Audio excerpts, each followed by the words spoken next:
never enjoyed a meal so much. Eventually, a detective comes into the room.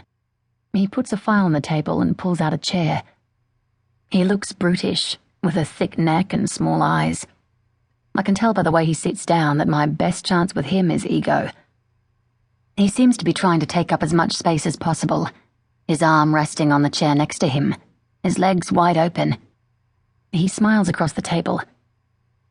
"I'm sorry this is taking so long." "That's okay," I say, wide eyes, small voice. I turn my face slightly to make sure he's looking at the bruised side. "We're going to bring you to the hospital soon, okay?" "I'm not hurt. I just want to go home." "It's procedure. We've been calling your parents, but so far there's been no answer." I imagine the phone ringing in Rebecca Winter's empty house. That was probably for the best. Her parents would just complicate things. The detective takes my silence as disappointment. "Don't worry. I'm sure we'll get hold of them soon. They'll need to come here to make the identification. Then you can go home together." That's the last thing I need, to be called out as a fraud in front of a room full of cops.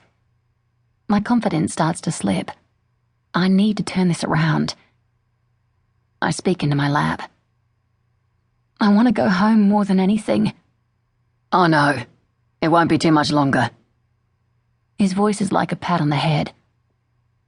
"Did you enjoy those?" He looks at the empty noodle box. "They were really nice. Everyone has been so amazing," I say, keeping with the timid victim act. He opens the manila folder. It's Rebecca Winter's file. Interview time. My eyes scan the first page.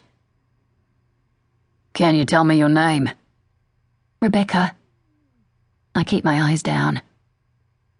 "And where you been all this time, Rebecca?" he says, leaning in to hear me. "I don't know," I whisper. "I was so scared." "Was there anyone else there?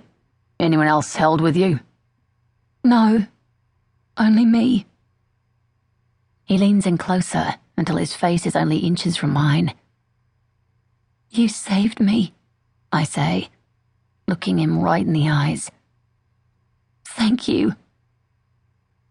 I can see his chest swell. Canberra is only 3 hours from here. I just need to push a little harder. Now that he's feeling like the big man, he won't be able to say no. It's my only chance to get out of here. "Please, will you let me go home?" "We really need to interview you and take you to the hospital to be examined. It's important." "Can we do that in Canberra?" I let the tears start falling. Men hate seeing girls cry. It makes them uncomfortable for some reason. "You'll be transported back to Canberra soon. But there is a procedure we need to follow first, okay?" "But you're the boss here, aren't you? If you say I can go, they have to do what you say. I just want to see my mum." "Okay," he says, jumping out of his seat. "Don't cry. Let me see what I can do." He comes back to say he's worked it all out for me. I will be driven to Canberra by the cops who picked me up, and then the missing persons detective who worked on Rebecca Winter's case will take it from there. I nod and smile at him, looking up at him like he's my new hero. I'll never reach Canberra. An airport will be easier, but I'm sure I can still get away from them somehow. Now that they see me as a victim, it won't be too hard. As we walk out of the interview room, everyone turns to look at me. One woman has a receiver pressed to her ear. "She's here now. Just let me ask." She puts the receiver against her chest and looks up at the detective. "It's Mrs. Winter. We finally got a hold of her. She wants to talk to Rebecca. Is that okay?" "Of course," the detective says, smiling at me. The woman holds out the receiver. I look around. Everyone has their heads bent, but I can tell they're listening. I take the phone and hold it to my ear. "Hello?